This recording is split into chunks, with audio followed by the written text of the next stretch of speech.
It's the end of CES 2022, and I'll admit that as odd as this sounds, this is probably my favorite show in 10 years. I'm sure many of you saw companies and publications cancel at last minute, and of course it wasn't as full as it's ever been. But after a year and a half of weirdness, trust me, I was happy to be back.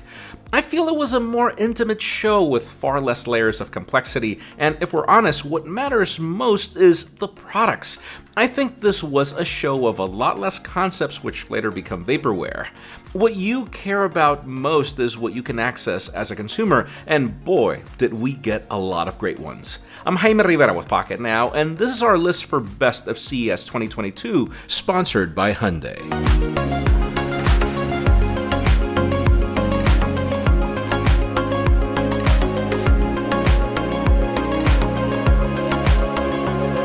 Given how diverse CES is, we don't really categorize these awards. Instead, we pick the products we like the most from the show, all based on their innovation. We do try to avoid concepts as that won't benefit you in any way until there is a finished product.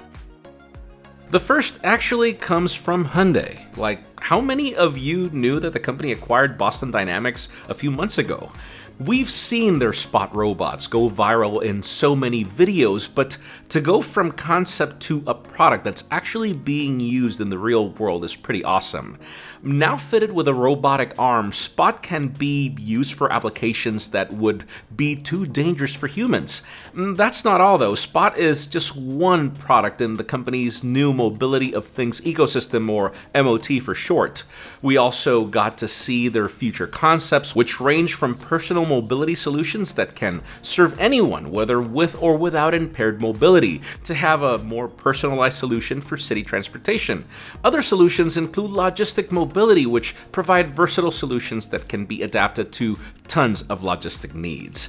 Thanks to Hyundai for sponsoring this video.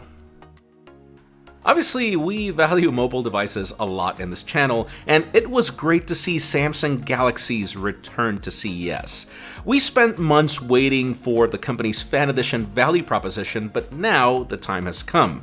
The Galaxy S21 FE isn't just a more affordable version of the Galaxy S21, but I think this time it brings far less compromise than what we saw in the previous generation. We have a far better display, better cameras, better build quality, and the snappy performance of a powerful chip, along with all flavors of 5G finally making it to this lineup. Sure, we have the Galaxy S22 right around the corner, but anyone looking for a lot of value on a good price, this is a great alternative.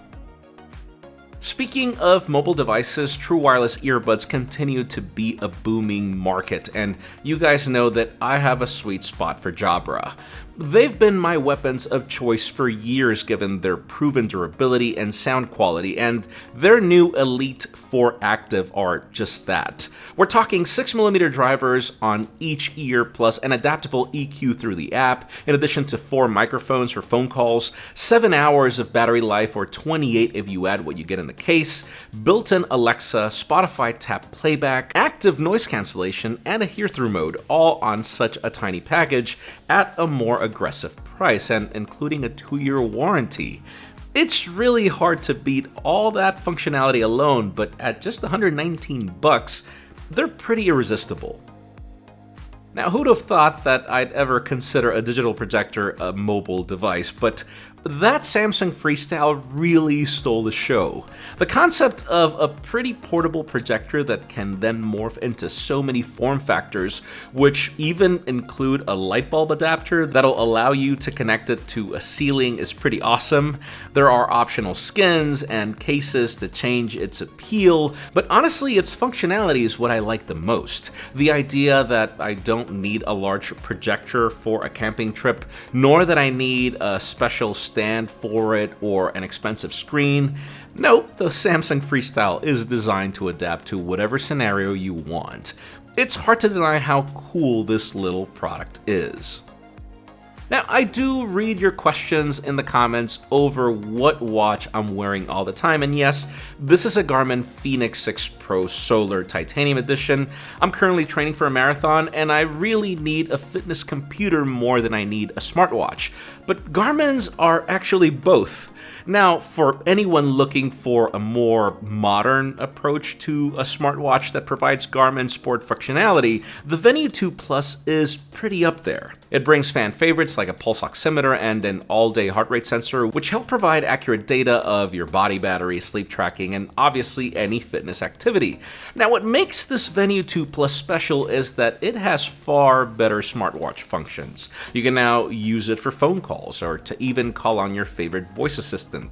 I think it does a fantastic job in finally modernizing the vision that Garmin has brought to this space for years. Now, I gotta hand it to TCL. We've seen their wearable glasses repeatedly as concepts for at least 2 to 3 years, and I kept thinking the company would let them go down the vaporware chain, but no, the TCL NXTWEAR Air is a product you'll be able to buy later this year, and boy is it cool. We sadly had very little time with it, but it was enough to convince me it was great. I mean, imagine having the equivalent of a 140-inch TV in your eyes thanks to its micro LED technology. It's pretty much a pocket cinema that you can then personalize with different looks to make it more discreet, all while it plays the content from your smartphone in a much larger canvas for your eyes to see. If I had to pick between a massive VR headset and this TCL solution, I would definitely go for TCL as it is much lighter and you'll look less weird on the plane. I think another product that literally stole a lot of attention is Samsung's Odyssey Ark monitor.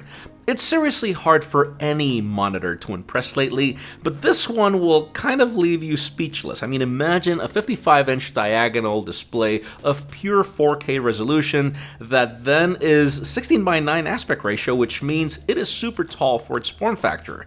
Usually anything of this size is crazy wide, but the concept of having a large and tall monitor that's curved allows for the versatility of using the top of the monitor for more information, as there's even a dial that quickly helps you move information around. But wait, there's more. I mean, you can flip this monitor vertically on its built-in stand and imagine a vertical dashboard of all the cool stuff you're doing at once.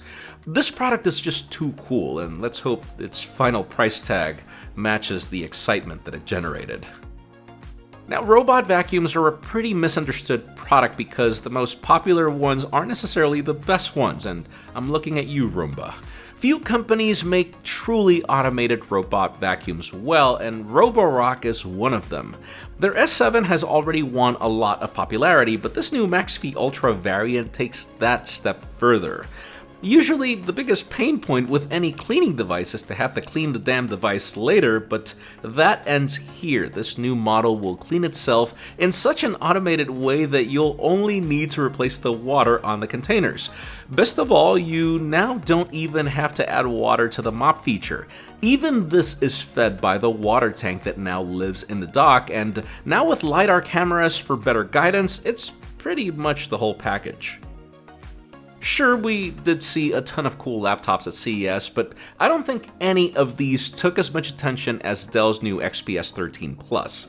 This lineup has always found a lot of love given its sleek form factor, but this one in particular is taking a ton of bold bets. Fine, don't call the function bar a touch bar, but now it includes new capacitive controls that sort of do that, but you could say it's better execution. We now have a tighter design for the keyboard, but really with larger keys for added ergonomics. And listen, if you can't see the trackpad, neither can we, but it's there and now features haptic controls like a MacBook in order to spare you of moving parts. I know you're wondering how easy it'll be to tell where the touch controls begin or end, but you gotta hand it to Dell for trying to innovate here. Let's see if the implementation is just as good. Last but not least is what I think is my favorite but totally unexpected, the John Deere autonomous tractor. Fun fact, I was actually introduced to it back in October of 2021 and had a chance to interview the company's leadership team about how this product came to be. I highly recommend you watch that video to learn more about how this tractor works. In a nutshell, this product is designed to address the huge labor problem that the farming industry is dealing with. John Deere farming vehicles are mostly already pretty automated in order to bring precision to the industry, but the evolution of stereo cameras allow the company to fully automate not just the tractor in its movement, but also what it's doing, and all controlled by your smartphone. It's one thing to hear about it in the booth, but to actually have a chance to ride on it and see it work is pretty awesome. To conclude, yes, I know CES 2022 brought a ton of other cool things that did capture a lot of attention. Again, for us, this is a topic of how possible it'll be for you to ever see some of it, and I think the list we pick resembles pretty much that. It's nice to see good products from great brands take the spotlight the way they did once again. If I had to award a brand for its exposure at CES, I'd have to give it to Samsung for everything the company announced, which, in all honesty, was probably the highlight of the show, particularly in their first look event. That said, these are our picks. Let us know which ones would you pick in the comments down below, and while you're at it, follow us on social media and subscribe to our channel for more videos like this one. You can also follow me on my personal handles to see me be wowed by cool technology. Please give this video a thumbs up if you like what you saw. I'm Jaime Rivera. Thanks so much for watching. We'll see you on the next one.